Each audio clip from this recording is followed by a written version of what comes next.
Hey everyone! So we all know Universal Studios' classic monsters, right? Wolfman, Dracula, Frankenstein, Bride of Frankenstein, Invisible Man, and of course the Mummy. Now, a while back ago, Universal Studios announced that they are rebooting those movies to, of course, encompass their dark universe, bringing back their MonsterVerse, which is fantastic, right? Well, not so much.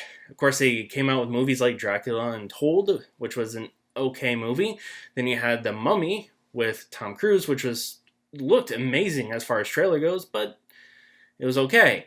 And then you have Invisible Man that brought some more modern take on the Invisible Man approach. Was interesting, unique. I kind of liked it, but then we never heard about the Dark Universe again. It kind of went away. And Universal Studios was like, you know what? Maybe we won't do this. That was until, of course, we came out with a collaboration between Blumhouse and Universal Pictures. And that is what we are talking about today, is The Wolfman. Hello there, and good evening, ladies and gentlemen, and children. Now, if you're not familiar with this film, that's okay. Again, this is a collaboration between Blumhouse and Universal Pictures. It was directed by Lee Wanell. The writer was Lee Wanell, as well as Corbett Tuck. You do have Julia Gardner, who plays Charlotte. The main character, though, is, of course, Christopher Abbott's Blake, and those two are actually a husband and wife in the film. Then you have their daughter, played by Matilda Firth, Ginger. Now, we do get introduced to Blake's father, Grady, who is played by Sam Yeager. Now, the film first starts off in maybe when Blake was about 12, 13 years old, and that is in the mountains of Oregon. Now, one thing that this film does beautifully well done on is the fact of landscaping, and of course, picture perfect, like here's a calendar worthy of an image. And it's absolutely astounding as far as the imagery goes of what they grasp as far as the mountains and the landscapes of Oregon. Now, you do have over the head shots, you do have wide shots as well, and in each one of those you can see the beauty of Mother Nature. What I will say that I didn't quite like, though, is the cinematography. Cinematography, they do a lot of the blue hue to it. They do have a blue filter to the film, and that kind of takes away of the darkness tone to it. Now, before I get into anything negative about this, what I will say is this film had potential. I mean, I'll read off the IMDb description of it, which is: the family at a remote farmhouse is attacked by an unseen animal, but as at night stretches on, the father begins to transform into something unrecognizable. Now, that description kind of plays a little two-parter in there, but it's very poetic in a sense as far as what a film should have been. Now, unrecognizable monster, that can kind of be taken two different ways, because as Blake is growing up with Grady, Grady is a gentleman who was in the military, and with his military experience is very, very hard on Grady. He was very boot camp like father. Now, he does show some remorse, he does show some love, but then again, his anger gets the best of him in many cases.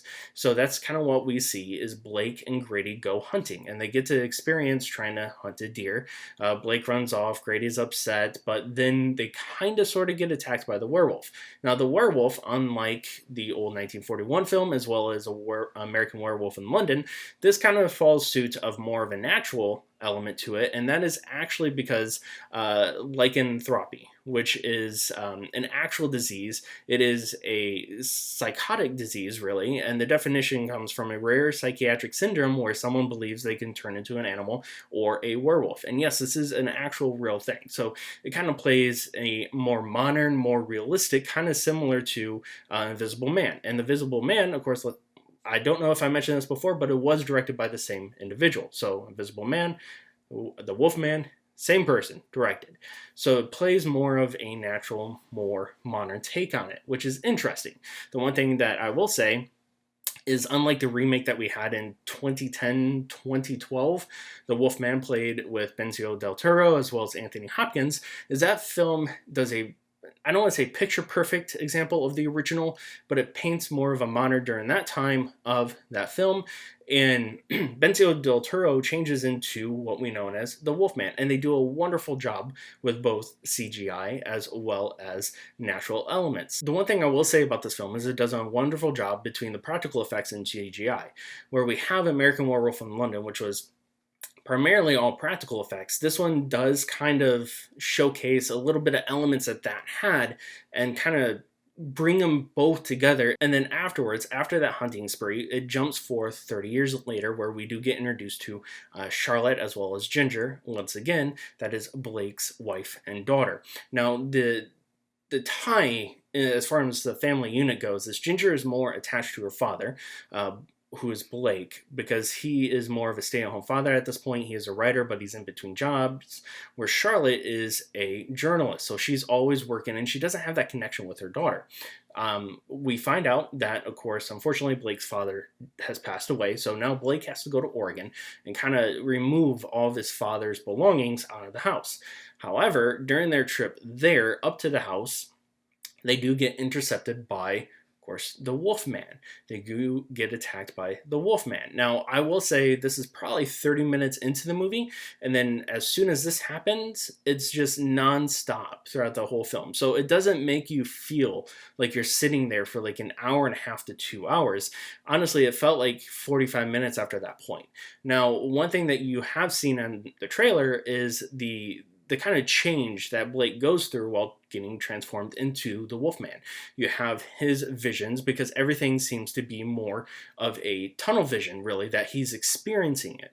Now, you do see the point of view of him that happens. You see his wife start to gurgle whenever she tries to talk, and you're in his point of vision. You can't understand her. It's very mumbled. It's very like speaking underwater like, and that's exactly how Ginger is too. Like whenever she tells her father that she loves him, it's the same thing. He can't understand her. And not only that, but everything is very vibrant as far as the woods go, as far as their physical features. It's all very vibrant color. So you see the changing in him, which is something that we don't, and I don't think have seen in a werewolf movie, if not ever. So I love that element to it.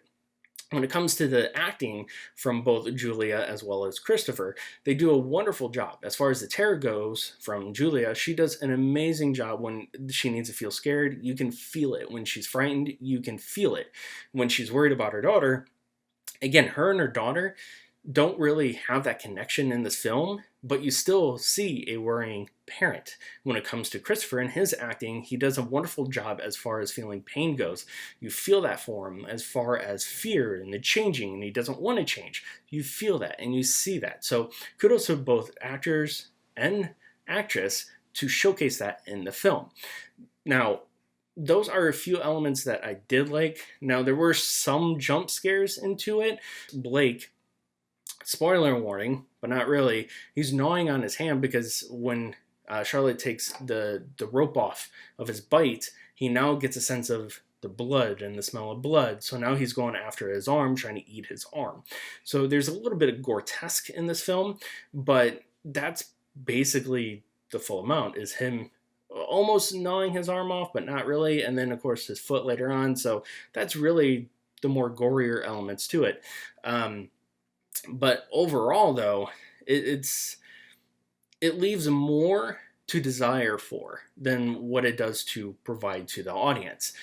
When it comes to, of course, the twist, a little bit of the twist at the end, it was kind of saw it coming in a way, where a lot of films nowadays, you could just anticipate the ending to it, and you're correct almost 95% of the time. So with those elements to it, with those key features, those are some of the things that I liked. The one thing I really enjoyed, though, was the fact that there are actually two wolfmen in the movies, and they have a brawl against one another. Of course, one of them is Blake, and I won't give the answer to who the other one is, but Blake is trying to protect his family. And you can see the transformation every single time when he gets bit, attacked by what we know as the villain wolfman, I guess, as you would say. Now, the key elements that I didn't like is, one, the story. It hits and it misses on many different levels. When it comes to cinematography goes, it does great as far as the landscaping imagery to capture the state of Oregon, but overall, when it comes to the blue filter, it's way too much. At night, it's way too much. You can hardly see many of the core elements surrounding the actors and actresses, to the point where I get where they kind of wanted you not to know where the Wolfman is, but it gets to the point where you can't really see the characters themselves either. Like, there's a scene in the barn where you can hardly see around them, you can hardly see them, and I get if that's the core element, the core vision that the director had, but there's certain ways to go around it, because when they go and they span to like a window, it just looks like the blue hue and the blue contrast and everything is just blown. It's blown out, in my personal opinion. Now, some people may not think that, and that's okay, because that's your opinion. That's just what I'm seeing. So overall, was this film great? Not really. It left more than to be desired. And like I said, in as far as the description goes, it was very poetic in the essence of it could have been a lot better. Slightly disappointed, yes. I still think Invisible Man was a lot better than this one. I don't know, maybe I need a second take at this film. But overall, though, it was okay. If this was still the route that Universal Studios was going for, I'm kind of glad that they kind of canceled it, and maybe they'll reboot it again. I don't know. There is Guillermo del Toro's Frankenstein later down the road, which I'm kind of hoping for will be a good film, because Frankenstein is a classic as well. But overall, the film was okay. I would wait until it actually comes out on streaming in order to watch it. If you want to see it in theaters, by all means, go right ahead. But like I said, it was okay. But if you have seen it, if you disagree with me 100% completely, leave a comment down below. Tell me your thoughts on what you guys thought. Again, it was an okay movie. Glad I saw it, but I have no anticipation of seeing it again. So subscribe to the channel and be sure to follow us on all social platforms. And we'll see you guys next time for the next review.